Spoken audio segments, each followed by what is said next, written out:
गुरु को कैसे पहचानें?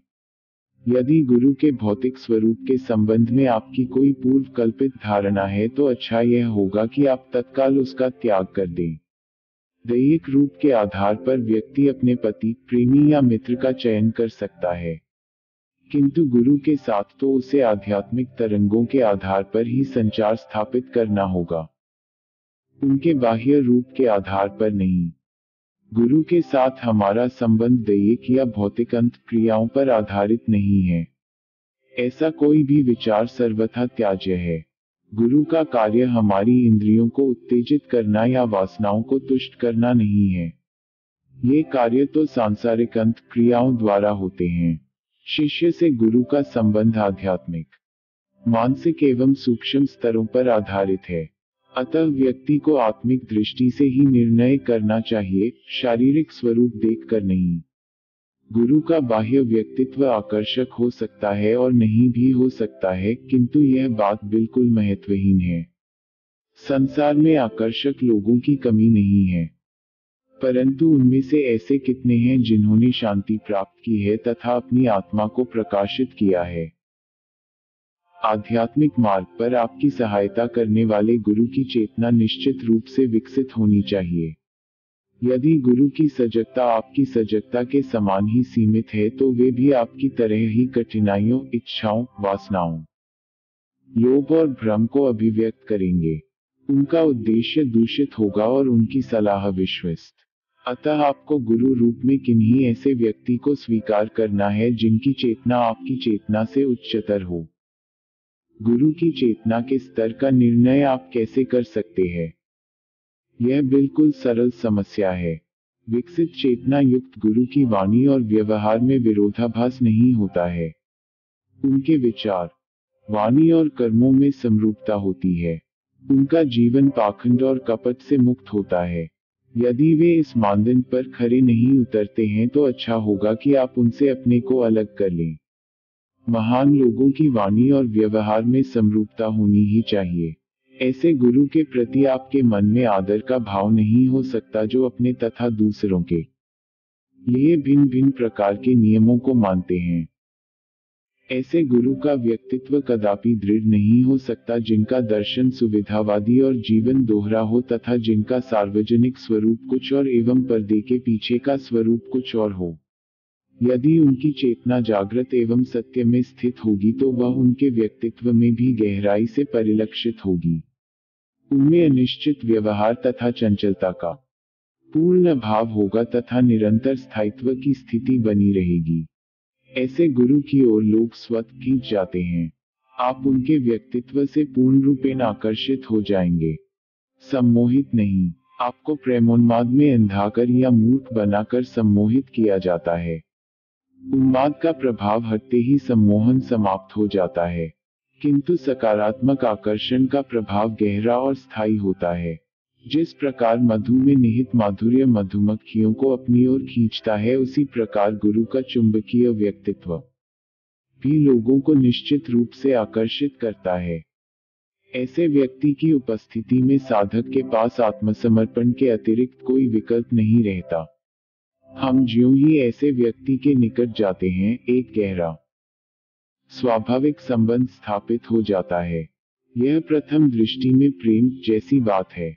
एक बार आकर्षित होते ही शिष्य अपने अंदर परिवर्तन अनुभव करने लगता है।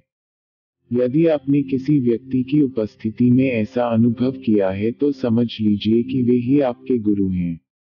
आपने जिन्हें गुरु माना है वे यदि ख्याति प्राप्त विद्वान एवं बड़ी संस्थाओं के संस्थापक हैं, किंतु आपकी आत्मा को झकझोरने में असफल हैं, तो आप इस संबंध में फिर से सोचिए। त्रुटियां आपके अंदर हो सकती हैं, तथापि आपको पुनर्विचार करना ही चाहिए। ऐसे लोगों की कमी नहीं है जो गुरु होने का ढोंग रचते हैं। किसी अच्छे व्यवसाय से लाभ उठाना सामान्य मानव स्वभाव है। अतः कुछ महत्वाकांक्षी लोगों ने गुरुपद से भी लाभ उठाने की निर्लजता की है। धोखेबाज गुरु और ढोंगी पैगंबरों की कमी नहीं है। अतः जिज्ञासुओं को पूर्ण सतर्क रहना चाहिए ताकि वे ऐसे लोगों के शिकार न हो जाएं। विशेषकर पश्चिमी जगत गुरु शिष्य संबंधों की परंपरा की पवित्रता से अनभिज्ञ रहा है। परिणाम स्वरूप वहां के लोग प्रायः ऐसे व्यक्तियों से प्रभावित हो जाते हैं जो सिद्धियों का प्रदर्शन करके विकसित चेतनायुक्त होने का दावा करते हैं। सिद्धियों के प्रयोग द्वारा लोगों को सम्मोहित करने वाला व्यक्ति अपनी निम्नतर एवं सांसारिक सजगता का अतिक्रमण नहीं कर सकता। ऐसे लोग सिर्फ एक प्रदर्शन कर रहे हैं। उनकी तुलना ऐसे जादूगर से की जा सकती है जो बड़े जनसमूहों को अपनी हरकतों से सम्मोहित करता है। प्रत्येक व्यक्ति तमाशा का खूब आनंद लेता है, किंतु इसके समाप्त होने के बाद उसे लगता है कि उसने कुछ नहीं सीखा है। यदि कोई व्यक्ति ऐसे लोगों के चक्कर में पड़ जाता है तो वह अपने गुरु की खोज में निश्चित रूप से असफल होगा।